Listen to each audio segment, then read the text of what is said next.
নারীদের কটূক্তি করার অভিযোগে এবার র্যাবের অভিযানে ৫০০ কোটি টাকা সহ গ্রেফতার জামায়াতের আমির। রাজধানীর বসুন্ধরা আবাসিক এলাকায় ভোররাতে র্যাবের একটি বিশেষায়িত টিমের অভিযানে বাংলাদেশ জামায়াতে ইসলামীর আমির ডক্টর শফিকুর রহমানকে গ্রেফতার করা হয়েছে।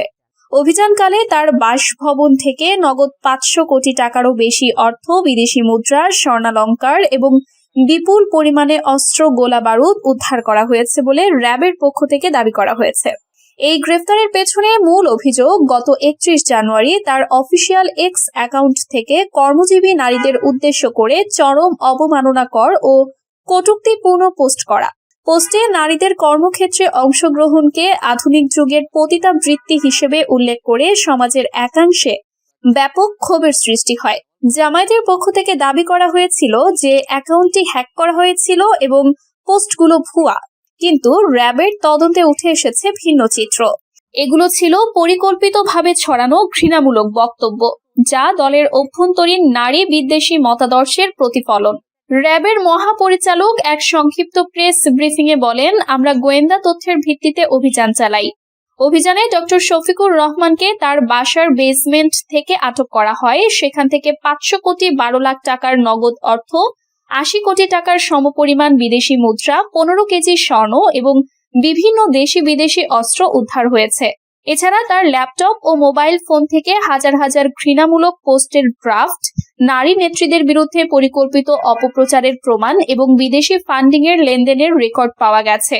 সূত্র জানায়, গত কয়েকদিন ধরে সোশ্যাল মিডিয়ায় ভাইরাল হওয়া পোস্টগুলোর পর ইডেন কলেজ, ঢাকা বিশ্ববিদ্যালয় সহ বিভিন্ন শিক্ষা প্রতিষ্ঠানের ছাত্রীরা প্রতিবাদ মিছিল বের করে। ছাত্রদলের একাংশও ঝাড়ু মিছিল করে প্রতিবাদ জানায়। এরপরই র্যাব গোয়েন্দা নজরদারি বাড়ায়। তদন্তে দেখা যায় অ্যাকাউন্ট হ্যাক হওয়ার দাবি ছিল ভুয়া।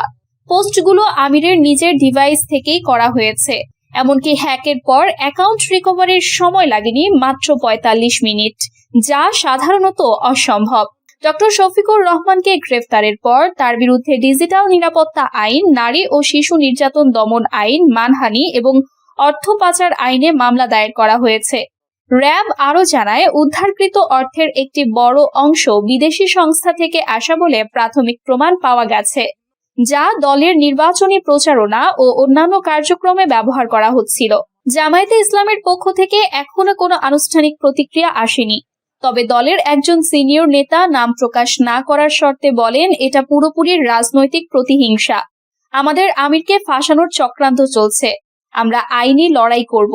অন্যদিকে বিএনপি নেতা মাহদি আমিন বলেন, যদি প্রমাণ সত্য হয় তাহলে এটা জামায়াতের নৈতিক পতনের চূড়ান্ত দৃষ্টান্ত। নারীদের অপমান করে কালো টাকা জমিয়ে রাজনীতি করা যায় না। অনেক নারী অধিকার কর্মী এই গ্রেফতারকে দীর্ঘদিনের অপেক্ষার ফসল বলে অভিহিত করেছেন। একজন ছাত্রী বলেন, আমরা যারা প্রতিবাদ করেছি, আজ আমাদের কণ্ঠ শোনা গেছে।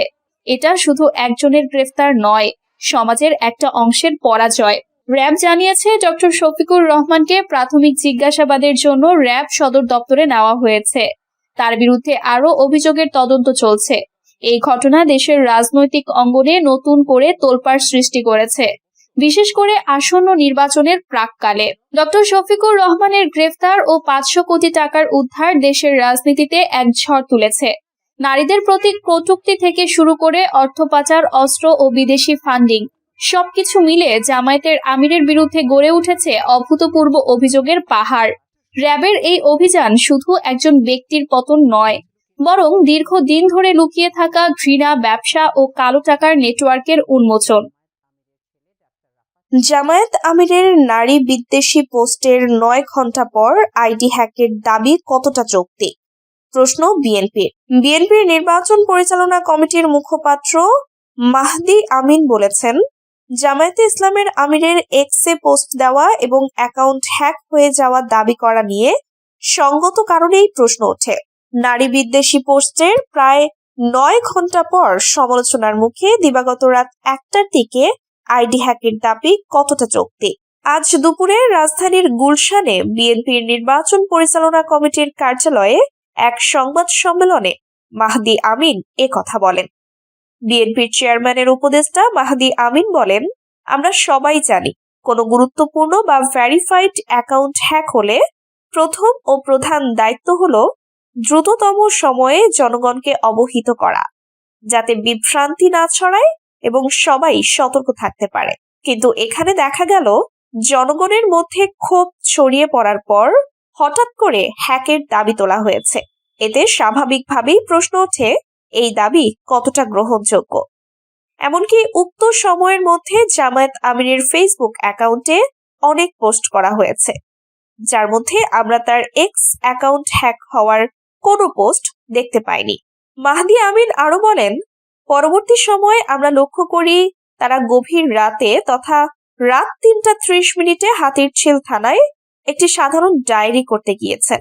সেখানে স্পষ্টভাবে উল্লেখ করা হয়েছে যে তারা বিকেল ৪:৫৫ অ্যাকাউন্ট হ্যাক হওয়ার বিষয়টি জানতে পেরেছেন। যদি তাই হয়ে থাকে তবে প্রায় ১২ ঘন্টা পরে কেন চিঠি করা হলো? এই বিলম্বের আদৌ কোনো যৌক্তিক ব্যাখ্যা আছে কি? তাছাড়া হ্যাক হওয়ার ঘোষণা দেওয়ার কিছুক্ষণের মধ্যেই সেই অ্যাকাউন্ট ফিরে পাওয়ার দাবিটিই বা কতটা বিশ্বাসযোগ্য?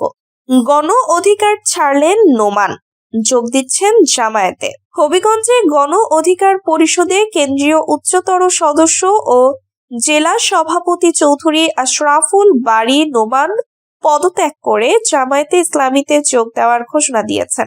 রোববার মোবাইল ফোনে চৌধুরী আশরাফুল বারী নোমান বিষয়টি নিশ্চিত করেন।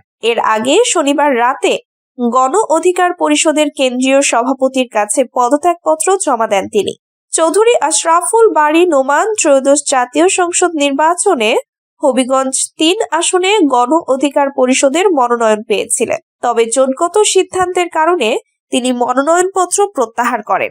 এর আগে তিনি বিএনপির রাজনীতির সঙ্গেও যুক্ত ছিলেন। নোমান বলেন, বিএনপির অভ্যন্তরীণ কোন্দলের কারণে তিনি এক পর্যায়ে রাজনীতি থেকে বিচ্ছিন্ন হয়ে পড়েন।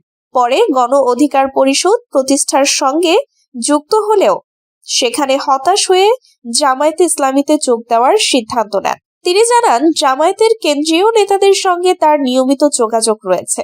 যোগদান উপলক্ষে জামায়াতের জেলা কার্যালয়ে নেতারা উপস্থিত থাকলেও অসুস্থতার কারণে তিনি সেখানে যেতে পারেননি। আগামী ৭ ফেব্রুয়ারি আনুষ্ঠানিকভাবে দলে যোগ দেবেন তিনি। এক আসামির জামিনের কাগজ দেখিয়ে অন্য আসামির পলায়ন, ৬ কারারক্ষী বরখাস্ত। ব্রাহ্মণবাড়িয়া জেলা কারাগার থেকে হৃদয় মিয়া নামের এক আসামি অন্য আসামির জামিনের কাগজ দেখিয়ে কৌশলে পালিয়ে গেছেন। এ ঘটনায় দায়িত্বে অবহেলার অভিযোগে গতকাল শনিবার ৬ কারারক্ষীকে সাময়িক বরখাস্ত করা হয়েছে। পাশাপাশি ৫ হাজতি ও ২ কয়েদির বিরুদ্ধে সদর থানায় মামলা করা হয়। পালিয়ে যাওয়া আসামি হৃদয় মিয়া জেলার কসবা উপজেলার নিমবাড়ি মধ্যপাড়ার মুজিবুর মিয়ার ছেলে। গত মঙ্গলবার দুপুর ১২টার দিকে কারাগার থেকে পালিয়ে যান তিনি। চট্টগ্রাম বিভাগের কারা উপমহাপরিদর্শক সগির মিয়া তদন্তের অংশ হিসেবে গতকাল ঘটনাস্থল পরিদর্শন করেছেন। তিনি প্রথম আলোকে বলেন, অন্য আসামির জামিনের কাগজ দেখিয়ে হৃদয় নামের এক আসামি কারাগার থেকে কৌশলে পালিয়ে গেছেন। এ ঘটনায় সদর থানায় মামলা হয়েছে। দায়িত্বে অবহেলার অভিযোগে ৬ কারারক্ষীকে সাময়িক বরখাস্ত করা হয়েছে। সাময়িক বরখাস্ত হওয়া ব্যক্তিরা হলেন কারারক্ষী মোর্শেদ আলম, ফটক কারারক্ষী মোহাম্মদ হানিফ, মুক্তি শাখার কারারক্ষী শাহাবুদ্দিন, ভর্তি শাখার ইনচার্জ ও কারারক্ষী রবিউল আলম, কারাভ্যন্তর গোয়েন্দা কারারক্ষী জাহিদ হাসান, আইসিটি শাখার কারারক্ষী আবু খায়ের। বৃহস্পতিবার ব্রাহ্মণবাড়িয়ার জেল সুপার ওবায়দুর রহমান বিষয়টি লিখিতভাবে সিনিয়র জুডিশিয়াল ম্যাজিস্ট্রেট আমলি আদালতকে অবহিত করেন। একই দিন কারাগারের জেলার মঞ্জুরুল ইসলাম ৭ জনকে আসামি করে সদর থানায় একটি মামলা করেন।